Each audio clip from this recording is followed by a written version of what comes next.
Alright, well, this is exciting because this is the first podcast, the pod You Need Your Planet, which is the official EOS pod, now formally launched. My name is Enrique Lescure and I'm the chairperson of the EOS, and I would say it has been quite a ride making this pod. In reality we're going to have 3 mics, but we have to contend with 2 because of technological inadequacies.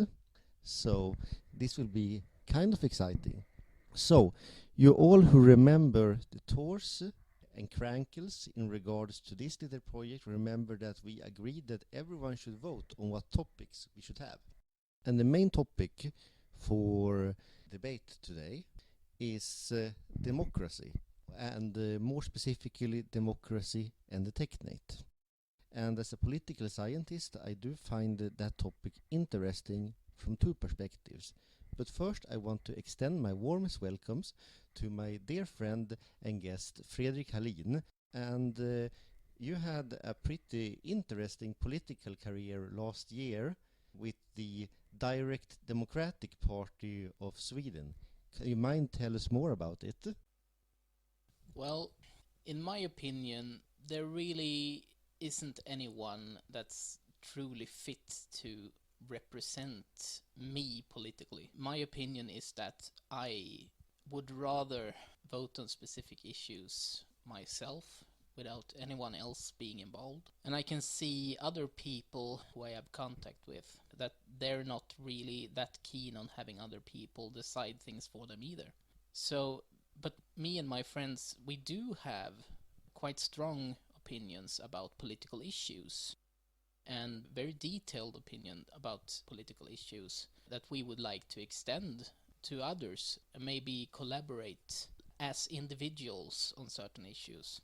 And so that's why I found the Direct Democrats, and they kind of found me. So now I'm kind of the regional representative for Västerbotten, so I have a kind of responsibility to gather people in Västerbotten for the party and kind of make a community, but I haven't been doing that so much. Basically we're about 5 or 6 members in Västerbotten. As we are all individualists, no one has really taken the energy to actually do something, do any collaborative work. So I guess it's a hard thing getting people together and do stuff. You need someone who is kind of introverted and only do as they are told and just admin everything without any photo of their own. That does sound like Enrique Lescure, I must say. Oh, you're flattering me. Well, I find it fun because you did not have any campaign and yet you received 42 votes in Umeå municipality. And to put this into perspective, Västerbotten is a county in Sweden, pretty large area, actually larger than some European countries, territorially speaking.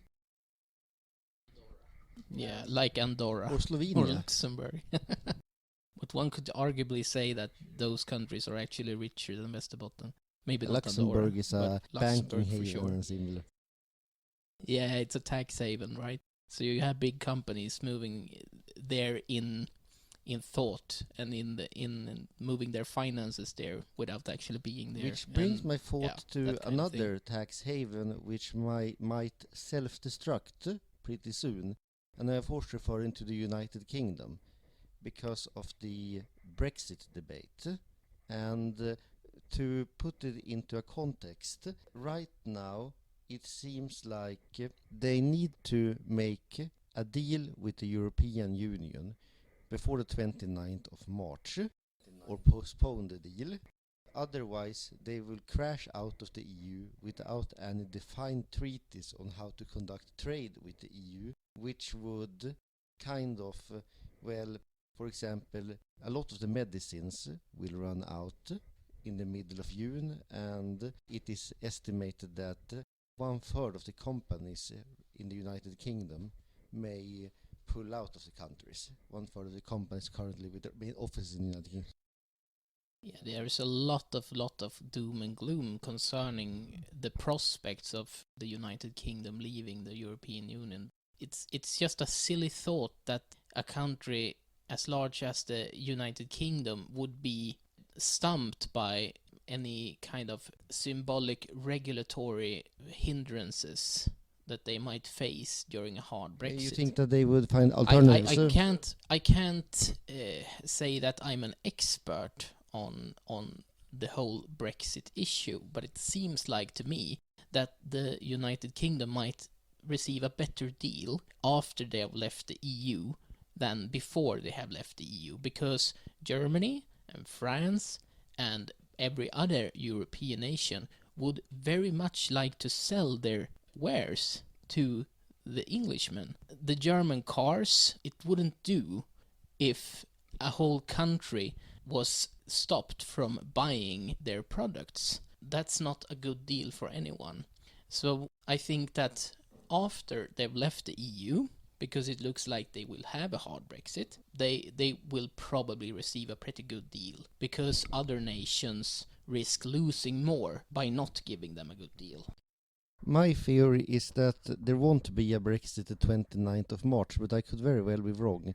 I think that they will stop this, and a lot of this is not only economic, it is political as well, because the EU would not want to renegotiate the deal that has been rejected by the British Parliament. This is kind of an issue with the representative democracy too, because the people have clearly said it's by a narrow margin, but they have voted on this and said that they would like a Brexit. This also brings to mind other topics, such as media manipulation in the Brexit campaign. You're referring to Cambridge Analytica and their role in fomenting... More like certain very popular newspapers proclaiming loudly that Brexit would be a good thing, and that they would use the money on the NHS, and they would use the resources towards the interest of the United Kingdom working class. And afterwards it was quite apparent that this will not be the case, and it will never be the case, because politicians aren't even interested in making those kinds of priorities. It's a matter of the intersection between propaganda, the plebiscite, and the parliamentary democracy. And I actually agree that parliamentary democracy has kind of technologically become more obsolete, because 100 years ago the fastest way of traveling for most people was by train, or actually by horse cart if there wasn't a train station nearby. And nowadays things can be arranged so much quicker. Something that comes to mind when discussing the European Union is that each person should evaluate for themselves how many good things have the EU done for them, and how many good things have they heard about the EU doing for countries. As a matter of fact, the EU has been a failure in many regards, like Greece not being able to incorporate their economy together with the economy of Germany, for example, which led to massive loans being pushed on them. And considering the Greek issue with the crisis that they had, it's easy to think that, yeah, the Greeks were greedy and they wanted to cheap loans and they wanted this and they wanted that, but it was an actual push campaign from states such as Germany that they should take all these loans. And then when their economy crashed because of it, it wasn't just Greece that had issues, it was also Germany, because they run a real risk of Greece defaulting on their loans. And this is just one example where in certain ways, certain cultures shouldn't be forced to work together. They should probably find beneficial ways of benefiting out of each other, but they shouldn't be forced to cooperate in every single way together with every other single nation in the EU. This is interesting because it relates a bit to the history of the EU and how the EU was envisioned originally. Because at first, during the late 1940s, after the Second World War, when the EU was first envisioned, there were two factions, and we can call them hard federalists and soft federalists. The soft federalists called themselves functionalists, but in reality they were federalists. So the hard federalists were people who said that Western Europe should unite in a European Union, which would be, in fact, a new state, a United States of Europe, and that would prevent war between European nation states. So that was their idea. The functionalists, on the other hand, said that, well, most people don't want a United States of Europe. So how do we introduce a United States of Europe? And their idea was to institute areas of collaboration which were handled by supranationally by appointed bureaucrats and by frameworks and treaties between the member states. So like first the coal and steel union between France and Western Germany, then the Rome Treaty, which established the EC, the European Community, back in 1957, and then the Common Market in 1993. So the main idea with functionalism is actually that each step on the process should facilitate the next step, because a common market without a common currency will not work perfectly. Well, then you have to institute a common currency. And a common currency without a common central bank, a common monetary policy won't work. You need to have that too. And that won't work without a common financial policy. And a common financial policy demands federal taxation and basically a federal direct economic government. And there we are at that now, because France and Germany are pretty committed to that path, while most other European countries are against it. And it should be said that in the 1970s, when the UK joined the European Union, and 77, I think, percent of the population voted yes to join the European community, as it was called then, the EU enjoyed 70 to 90% support in every member state then. Today it enjoys a total aggregate support of 30% of the European population. And now, fast forward to 2018, 2019, they're the most fervent opposers of the Sweden Democrats, the only party that actually wants to leave the EU in the Swedish parliament. That's a whole bunch of issues right there, because people are with the low rating of 30% in approval of the EU. People are beginning to feel kind of oppressed that they have this idea of a federalist EU state shoved down their throats, and no one is listening to them when they say that we don't want more EU, we want more of a national identity. And that's why we see parties like the Sweden Democrats on the rise, and we see parties that approve of the EU actually declining over time. This is actually an interesting issue, because Scandinavia is one of the only regions in the European Union where the support of the EU has risen during the last 2 decades. And this is quite interesting, because after Sweden narrowly decided to join the European Union in 1994, it was 51 to 49 that voted yes to join it, less than the people who voted for the UK to leave right now, percentually speaking. And what we have seen since the Swedish Euro referendum in 2003 is that support for the EU has actually increased, since Sweden decided to not adopt the Euro. Yeah, I agree totally, because that was a very good decision, and it was by a narrow margin that we actually got to vote about that, because most of the people in parliament were in favor of introducing the euro. But instead we got to sit back and look at all the chaos that poorly thought out system caused in Europe, and how it sunk certain economies, and the people in Ireland were overinflated and people in Italy and Greece were underinflated, and everyone had to contend with the same currency, and they had lost the instrument to regulate that currency. It was the best decision, and I know that I voted no to the EMU when I had the opportunity to do so, and I was very pleased. And, it came down in my 18-year or 19-year-old mind, came down to quite a simple issue. When I look at the money I use to pay for stuff, I don't want to look at far out centralized concepts that I have no local connection to. Maybe I want to see the old Swedish authors or the old Swedish kings on my money, and I want maybe to see that Jenny Lind, the odd female politician, on my 50 kroner note. Actually, she was an opera singer during the late 19th, early 20th centuries. Yeah, a musician, I would say.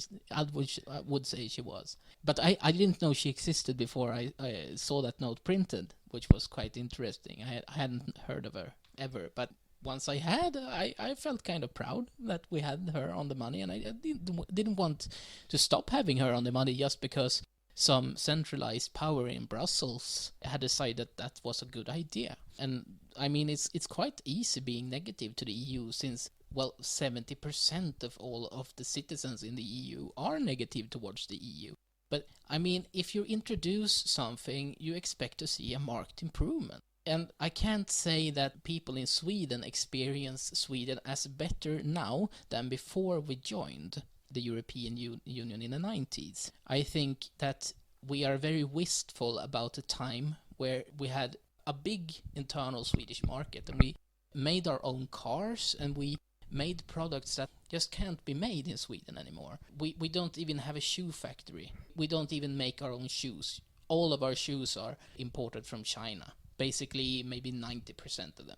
This leads on to our next topic, and that's basically the environment. And for those of you who know, you know that I'm basically a huge green nut, and that the EOS believes that the current trajectory of the planet is not sustainable the way we are managing resources. So the topic which a lot of members wonder about in our group is about a part of the design called the Technate, and how the Technate can be working in relationship with democratic systems. And to this extent, I'm going to say that the design is a hypothetical construct.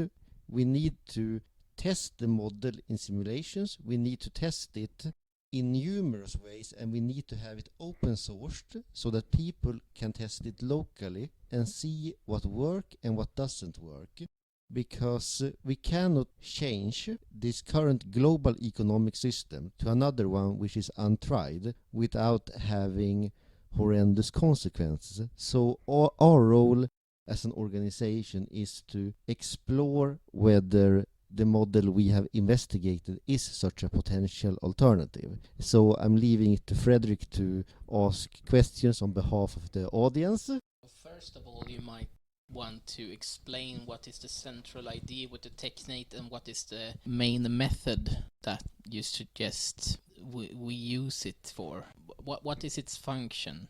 Well, the main tenets are basically derived from the fact of how our current monetary system is operating. Because today we have something called the money multiplier mechanism, and there are several money multiplier mechanisms, but one of the clearest ones is called fractional reserve banking. And a lot of people to both the left and the right are very critical of this concept, but very few know that it exists and what a huge impact it does have.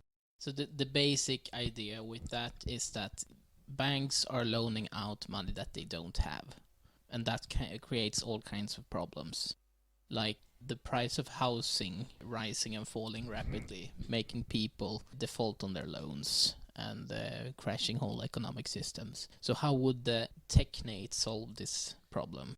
Before I answer that question, and I will answer it extensively, I will say that from our perspective, the most dangerous thing with fractional reserve banking is the effect it has on Jevons paradox.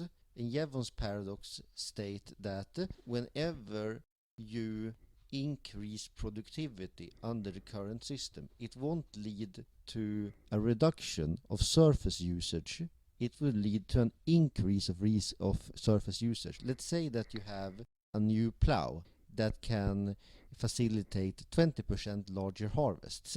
What happens is not that you, let's say, decrease the surface you use to grow food with 10%. Instead, you increase it with 50% because soils which previously were too unproductive for cash crops is now available. And we think that is problematic because as the market is constituted today, it is run by demand, and in order to increase the cash reserve and for banks to continue to loan out, you need to have a belief in future growth. So the Technate is supposed to be a planned economy that's supposed to work, even though every other kind of planned economy in the history of the human race has failed. I wouldn't call it that necessarily. You can have a Technate combined with a planned economy. You can have a Technate combined with a market economy. The Technate is a part of a functionality of systems, energy accounting, the energy survey, and the Technate. And the energy survey actually comes first. It is for the establishment of a global ecological budget ceiling, determining, well, how much resources are we all collectively and individually able to take out from the planet. Energy accounting is basically a new currency based on the global ecological budget ceiling with one universal denominator. And the Technate is basically, let's say, the equivalent to an internet bank. It tracks hold of all the input, of all the allocation, and sends the right signals to the cooperatives, the corporations and similar, making decisions on how to produce stuff. So it's basically like you putting an order on Amazon for a book to be printed. Amazon sends an order to the printing company and similar. The Technate is simply done to have some oversight over the flow of information. So the Technate is this ultra powerful AI that will calculate all of these things. I don't think it will necessarily calculate these things. I think it will put track on these things and then have it as basically as transparent as humanly possible. For this idea to become popular, people would have to care about the environment to a degree that they aren't doing right now. But do you think that they will actually be as selfless as to give up hamburgers to save something that is quite far out from their localized point of view? I don't think that selflessness is necessary as long as we create the incentives for it. And here's the thing with incentives, that incentives are a relation between ourselves and ourselves in the future, and that is the basis for economics. Are we willing to, for example, sacrifice a chocolate bar every now and then in order to be able to get a boat in the future? And this is simple economics. The problem with hamburgers, for example, is that while the benefits of eating a hamburger are individual, even though I don't know why, because hamburgers don't really have any good taste or similar, and is a necessary food that makes you feel well. It's quite a lot of fat in it and similar. I would say that the costs of it are socialized. Analyzing the hamburger from an intellectual point of view, but people don't eat hamburgers with their mind, they eat them with their emotions, and they're very emotionally attracted to hamburgers, and most people are more emotionally attracted to hamburgers than they are to saving the planet, and that's an issue. I agree, that is an issue, and that is why if we say that everything will cost its environmental impact, then the hamburger would have a higher cost in relation to people's median income than it has today. So it won't be really fast food, it would be considered luxury food. And if the very idea of producing hamburgers will become economically non-viable, then, well, hamburgers will become more expensive. People will consume less hamburgers then. We're also at a turning point economically, and this will be maybe thought of one of the most important economic upheavals probably in the history of mankind in the future, I think. That is the unnecessity of workers and an ever-increasing unemployed population, which does necessitate some kind of a better system than social welfare, let's say, maybe some kind of guaranteed income. And the Technate would fill that need in some way, wouldn't it? Let's say that it's up to local communities to decide how income should go, and that's the energy accounting bit of society. So we have basically 3 ways of distributing energy units. Energy units are the currency which is used within the Technate, and the first way is basically to give people a share based on the amount of work hours and their profession and how much the community values their profession, which is tangible in relation to that, basically a wage. The second method is to give everyone a basic income, a sort of income floor where everyone has a base. And the third one is basically affirmation points. Let's say that you are working under this system, you are working with a company that is doing service for printers, computers and similar, like I think you're working with today, and you're doing a very good job. Then the system can track how many are using your services and how favorable the reviews are for your services, and the algorithms can then add extra amount of energy units to everyone involved in that operation after how that operation conducts itself. So that's basically replicating how capitalism is working. And I think, heck, why not? Why not use all these 3 methods at the same time? At the same time, I think that should be locally decided. So let's say that one area, for example, let's say Austria wants to have a pretty, let's say, socialistic system. So they have a bigger share of it being basic income, for example, while another area, let's say Hong Kong, wants something that is more like adaptable. So not one size fits all within the Technate, but rather numerous local variations of how energy units are distributed. I think a lot of people will be fundamentally opposed to this idea, simply because it restricts their freedom. Because the system we have today is quite simple. It's a simple supply and demand. You create a supply and you create the demand. A good financially viable company doesn't just provide supply, it also provides demand by advertising their services and so forth. And it's a very free system. And what we have seen historically is that if you limit this kind of free system, you get an economic decline, like we had in the 80s, a part of the 70s and 80s in Sweden, which led to major economic reforms in the 90s. What we did was we wanted the state to handle most things, and we made state institutions, and we raised taxes on the companies to enormous levels, which in turn made them flee the country, and those companies have never come back since. They're still based in China, where there's cheap labor, and where the Swedish labor has increased its costs. There are more viable places geographically that companies could conduct their business on that isn't Sweden, that isn't as far-reaching morally and ethically, and where business is simpler to conduct, which it isn't in Sweden. With these ideas in mind, and with the historical proof, how will you say that an advanced system such as the Technate could avoid these issues and actually become better than the current system that we have?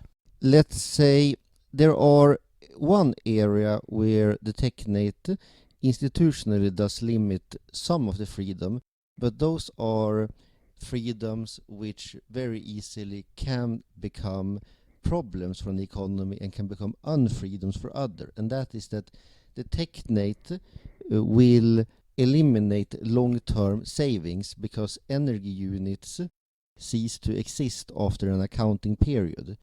This could also create other problems in the form of bottlenecks, but we are working on it. And let's say that you do a good job with a company, then the income of the company would increase the next term, and the income for those who are working with it will increase. So there will be, let's say, some inequality, but there won't be this enormous concentration of wealth where we see like 20% of the population controlling 80% of the wealth of any random country in the world, or where we see 30 people owning half the planet, which frankly in my mind is pretty absurd. And the issue is of course Moore's law in that case. I think it is Moore's law.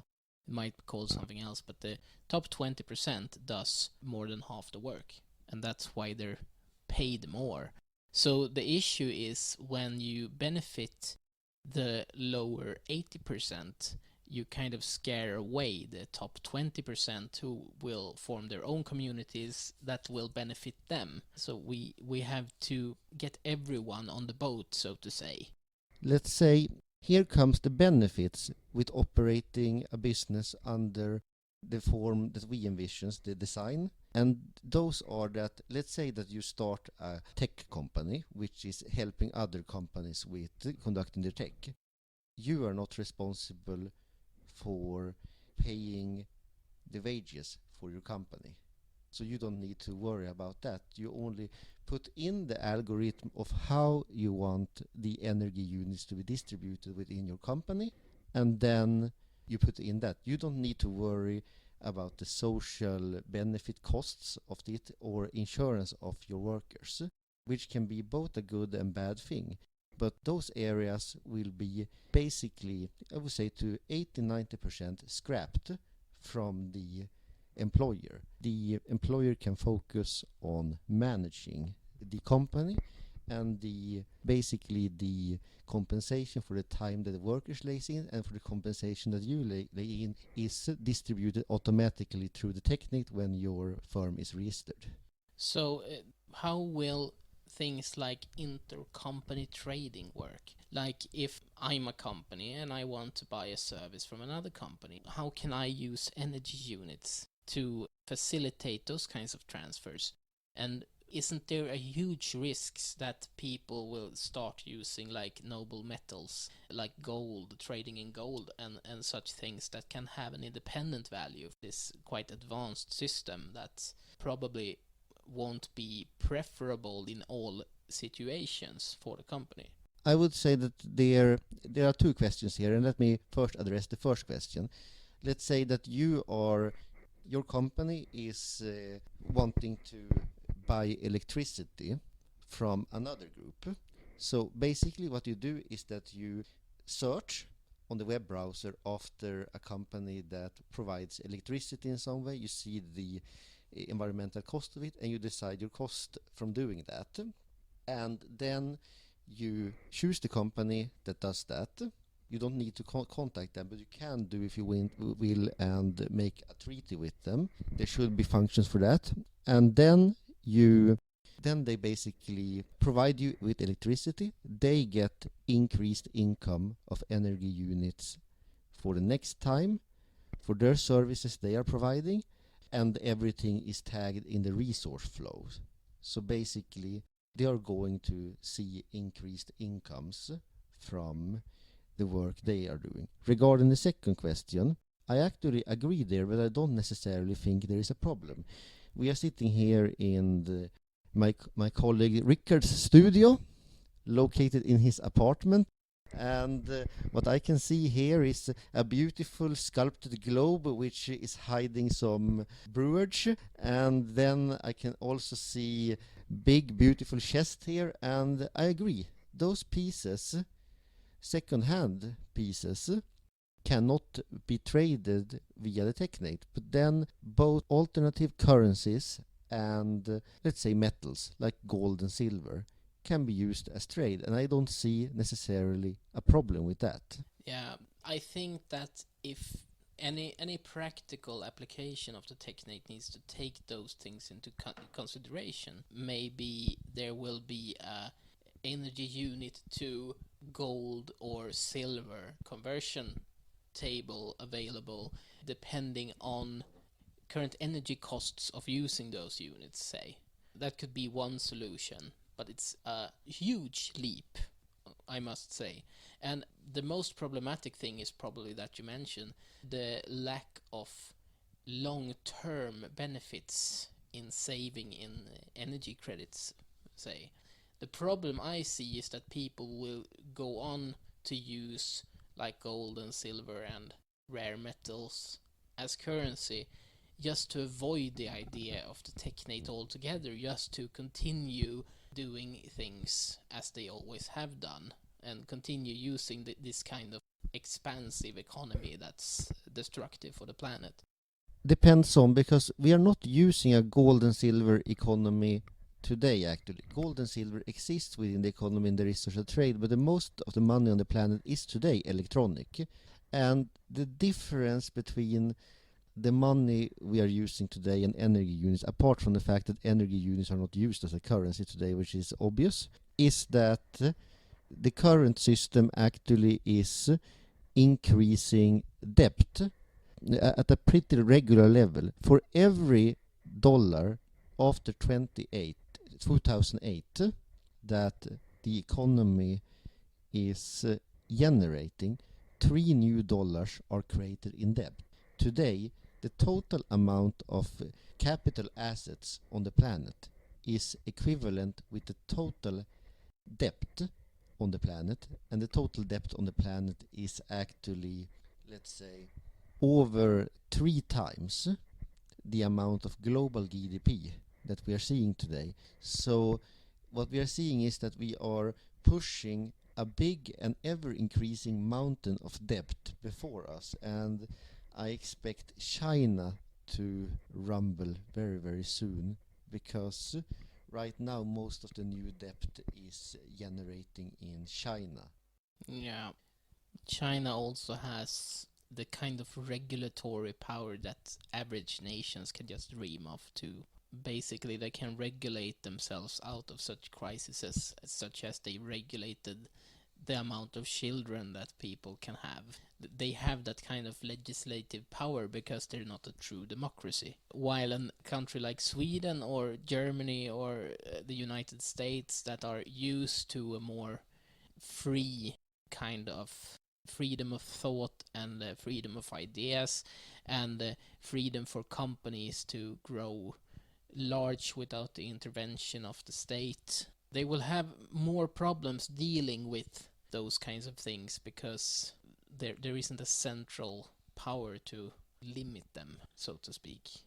Let's say that in regards to this, I can say what I personally think is the biggest potential problem for the Technate, and that is the bottlenecks. Because people who have been accustomed to the current type of economy would basically, their reaction, apart from political protests, to not being able to, let's say, build up huge cash reserves because cash won't exist in a traditional term, would be to use that to order stuff they don't need just because, well, irrational behavior would be rational behavior if you would look to use all your energy units. And I can see like a lot of people ordering huge amount of pink flamingos just to put in their gardens whenever the end of an accounting period comes.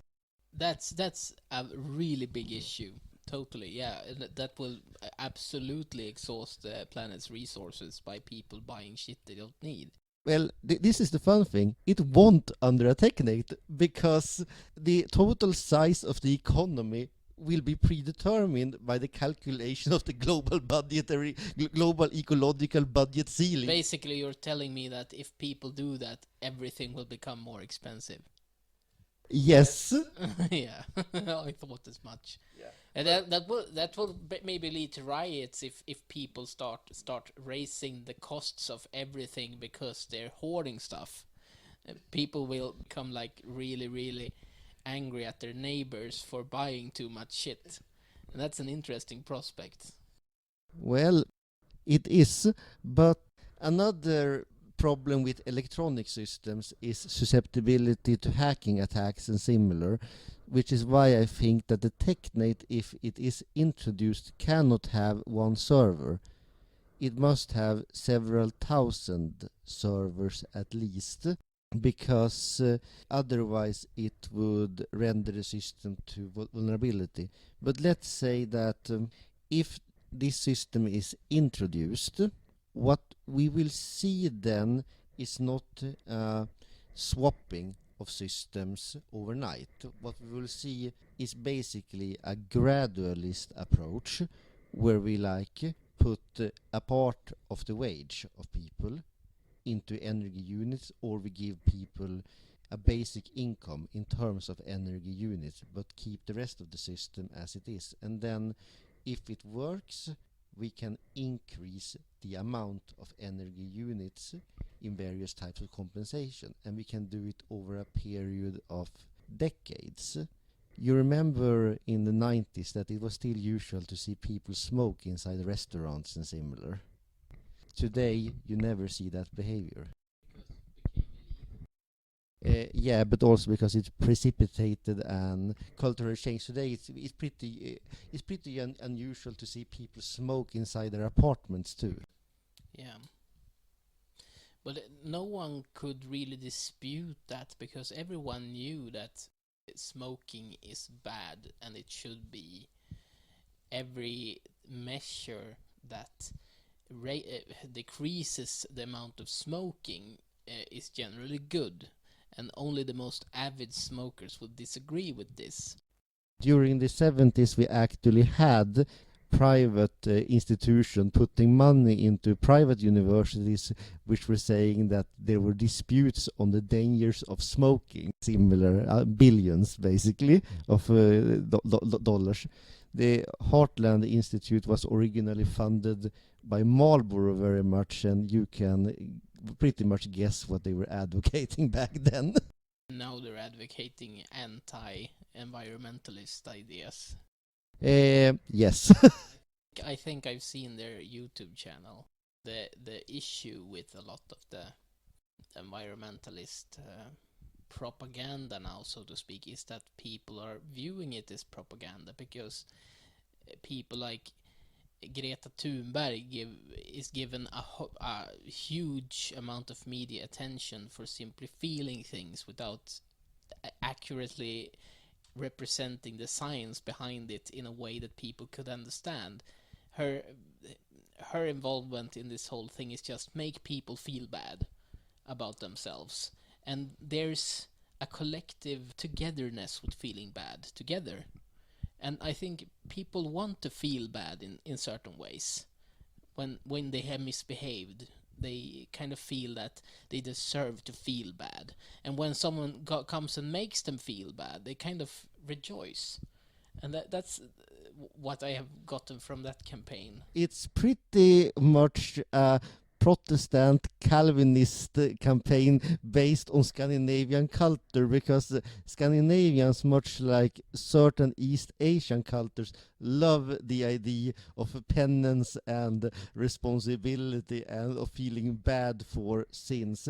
I'm not really buying into that kind of sentiment, but I actually do respect Greta Thunberg very, very much, because when listening to her on interviews, she can actually cite relevant research and make judgment out of what she has read. She does this at a 15-year-old's level, and you have to recognize this, that yeah, she will be subject to biases, and she will be maybe not an expert in the area such as a 50-year-old scientist would. But the emotional arguments are very, very compelling to people, especially people who don't really understand the science behind what is happening. And it's remarkably advanced, what is happening environmentally. And we can't make accurate projections about how things will turn out more than maybe 10 or 15 years ahead of us. Because when we have done such projections before, they basically haven't been accurate, so we can't even model these things. There are huge issues with the comprehension of the actual science behind climate change, for example. I agree, and that is why the Earth Organization for Sustainability is seeking funds to develop a program called the Earth Resource Calculation Program or System. And that one is actually headed by my dear and very respected colleague Lilian Carlson in Olympia, United States. She is making the preparations to launch the project very soon. And what it is about is basically create a virtual program with a rendered simulation of the Earth. You have a search engine next to that, and you, for example, write in iron on that search engine. Let's say that if you write in iron on that search engine, there will come a list of all the iron deposits in the world. You can arrange them after name, after size, after the quality of the iron ore, or after country, and they will plop up like pins on the map. You can press one of them and lines will start to appear with regards to where is that iron that is harvested from there going and how is it utilized. And then you will have a list on the estimated quality of the ore and basically all the environmental impact of the project and similar. And our thought with this program is that it basically should be the beginning point of the energy survey, and it should make environmental regulation, environmental policy and environmental decision making for public and private entities much simpler, and possibly it can be used as a tool for streamlining all available information and thus create a better way of monitoring the future. That sounds like a system that can be used for basically every kind of resource there is, and something that needs to happen for the Technate idea to even be viable. But like you said, some extensive testing will have to be done, because it will face extensive problems being dissimilar from the current system that we have that is based on economic freedom. It is an artificial restriction that we put upon people, and we have to make sure that people like the idea a lot and that it provides additional value in their lives for them to give up the current freedoms that they have in accordance to how they spend their money. Let's say that some of the benefits, I already said that if you start like a Holland which is registered as a private company under a Technate, you won't be liable to supply your employees with energy units. That's the first one. The second one is basically you don't need to fill in tax forms. Let's say that we have a situation where people are being paid in energy credits. They will use those energy credits to buy things that are cheap with energy credits. And then they will have a stash of other currencies on the side, like Bitcoin, so they can buy things out of Wish, because they like their Chinese shit and they want to buy their unnecessary plastic doodle-dangles from Wish. And they will do that with money that isn't energy credits, because Wish things will be very expensive in energy credits. How will you solve that problem? Well, I think that problem actually could solve itself very much, because you must remember that Bitcoin is going to have a huge environmental impact if it's going to be popular. So it's simply going to be very much a hurdle to handle Bitcoin. Bitcoin actually has a destructive value already today. It's a worse idea, and this is my personal opinion, but it is a worse idea than the current monetary system we have. And I will explain why I think it's a worse idea. And that is because Bitcoin is deriving its value from basically the size and activities on the internet. And it was estimated 2 years ago that if Bitcoin would continue to grow like it did 2 years ago before the last crash, it would consume 2% of the global power output by next year. Indeed it will. But the thing is that you can't really regulate those kinds of things effectively, because you can have huge data centers that purport to use their power for certain things, and then they really do Bitcoin on the side, on the down low, you know? So you can't really regulate, because you don't know what companies run Bitcoin mining enterprises. You can't separate that from their usual business. So that's also an issue. Actually, with the ERCS, we could, because what we can see there is anomalies, that how much should this operation cost if we say that this company has a power plant that supplies them with energy for doing this operation. This operation ought to cost this much. Why doesn't it do that? Does it not do that because of climate reasons, because they're in cold winter? Yeah, but what about this other shortfall? Is there some energy which is disappearing here because someone is surfing on copious amounts of porn? Well, let's say that such things would undoubtedly happen, but there would be ways to counter such things as well. Basically raising the electricity costs and stuff. I'm not totally sold on this idea, I must say. Especially because we have examples like Cuba, where you have the Cuban currency, which people buy certain things with. But the real currency is the American dollar, because the American dollar is worth a lot more than the Cuban currency. So people will start using ways to circumvent the system, and they will be very ingenious in trying to circumvent the Technate, because people want to do what their impulses tell them is good, and what their impulses tell them is good and what is the long-term good of the planet is not the same, and it's rarely the same. Very, very rarely is this the same. I agree, but that is why instead of using like central control and saying you shouldn't, people are allowed to consume stuff that isn't good for the planet under the Technate too. It's only that that stuff would become more expensive. But there's also the possibility that such a system will become tyrannical, because you have to enforce all these things. You have to enforce people not to use other currencies than the energy points.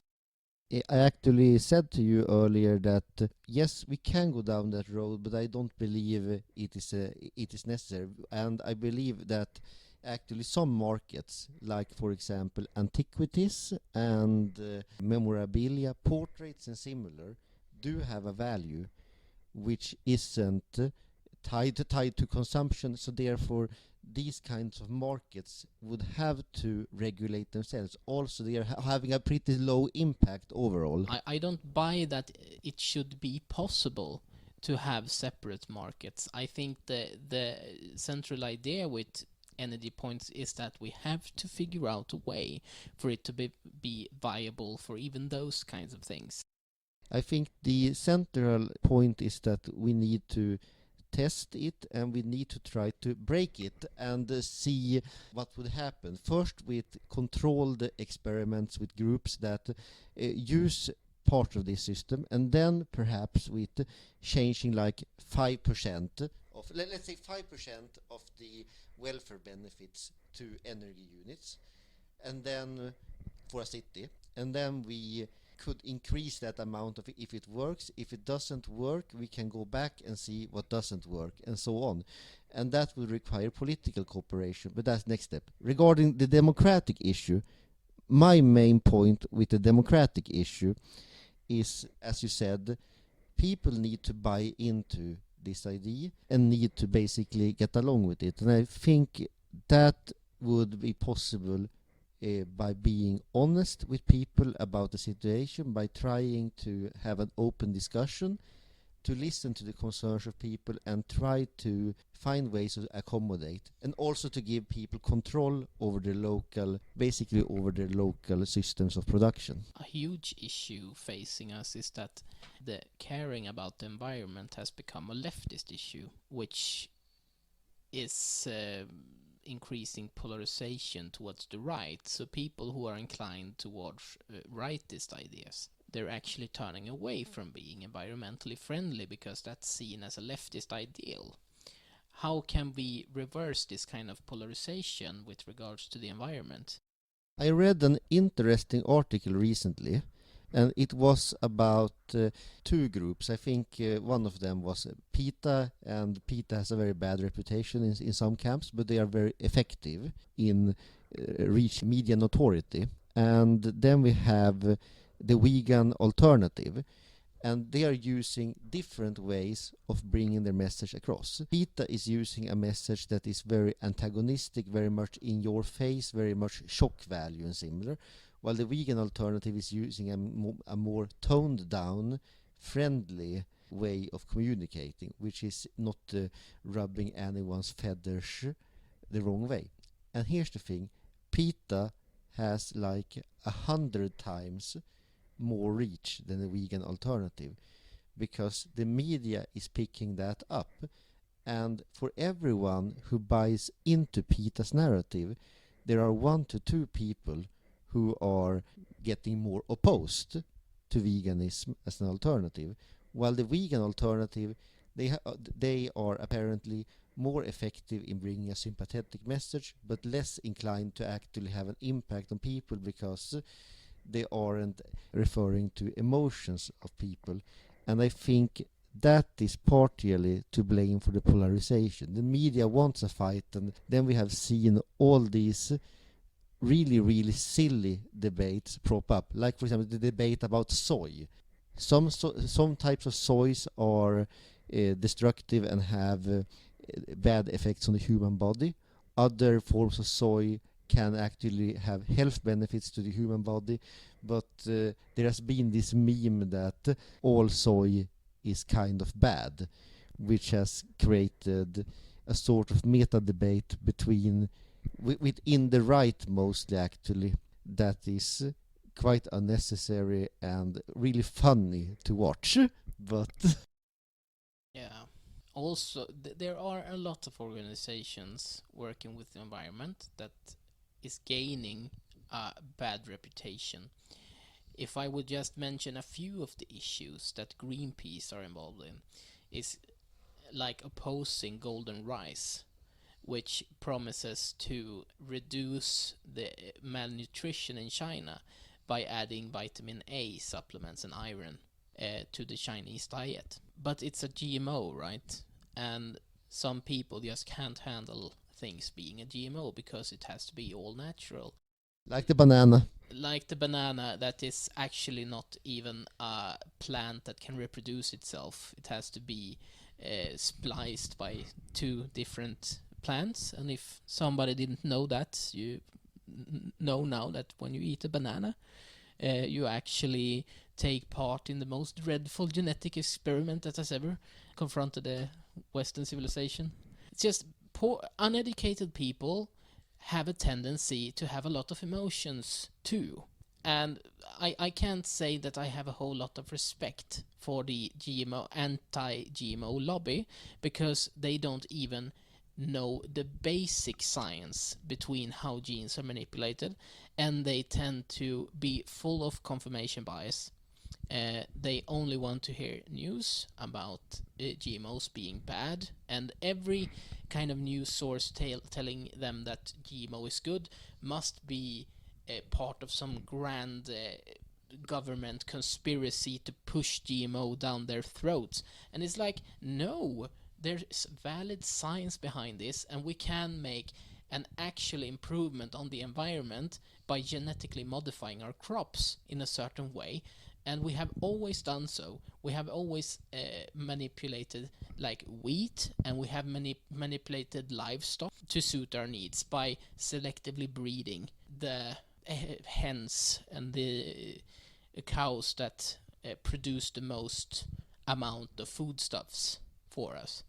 And that has had major consequences about the like how long cows live and how long chickens live, because we have bred them to suit our needs and not their needs, you know. And then along comes like tools like CRISPR, and people are suddenly up in arms to confront these things. And it's anti-scientific, and we do not need more anti-science in this day and age when we have actual facts on an optimal path forward. We do need to consider the facts and not be enveloped by emotion when carving a path forward. I agree that we need to be more dispassionate about a lot of things when we address the issues of humanity and our relationship with the planet in the future. And that is partially why I originally joined up with the EOS, because I saw that we actually are for an open debate, and we are for testing our ideas without any emotional attachment with them and trying to break our own ideas actually. Then we are of course seeing the world from the perspective that we cannot use more resources than the earth can regenerate in the long terms. But what we are doing is that we basically are building up the framework for alternative, and it is possible that our model won't work, but then we will know that it won't work if we test it and fail it. If parts of it are working, they can be used to improve the system we have globally today. And if more than a few parts are working, then I guess it's pretty good. But we believe in having an open debate, and we don't believe in rejecting any technologies. The only judgment we will have is actually basically the point between mathematics and ethics. And the ethics of, for example, animal farming is an entire other issue. But I had this discussion, and right now there is a farm that is basically growing more chicken meat by removing the brain stems from the chicken and hanging them up in like sterile bags, and then feeding them drips of food while supplanting them to light. And basically those chicken are brain dead. That business is not succeeding exactly well right now because people are finding it pretty horrendous. But the thing is, the chicken don't know about their situation, and chicken are used even worse in commercial Swedish chicken farms, where like 30,000 chickens are put into a place and kept awake 23 hours per day by bright light. When it comes to these things about how we handle livestock, I mean, you only have to analyze it at a certain level to know that it's pretty horrendous if you were a chicken and you were subjected to these kinds of things. It's pretty horrendous, and most people go by their days by not thinking about these things. But it's the most compassionate people will not be able to ignore how we handle our big-scale farming in regards to animal welfare. Yeah. I think that the next segment we have should be about the concept that we have developed called relational rights, but we need to wind up soon because we have drawn past our time very much, and it has been a very fun discussion, but I hope that the discussion helped to clarify a bit for our listeners, and that we had some interesting exchange here. Yeah, and that we get some input and some comments on this format. And maybe some of the issues we have discussed here are very contentious, so we hope for a fervent debate on those in the comment section, don't we? Yeah, and on the Facebook group, I also would recommend that if you're interested in the EOS, you can join us at our Facebook group, the Earth Organization for Sustainability. You can visit our website at the eosprojects.com, and you are welcome to ask questions and elaborate with us or come with proposals. We are interested in hearing everything. I want to thank Fredrik for his participation, and I wish the Direct Democrats a good luck in their struggle for a more participatory democratic system. Thank you.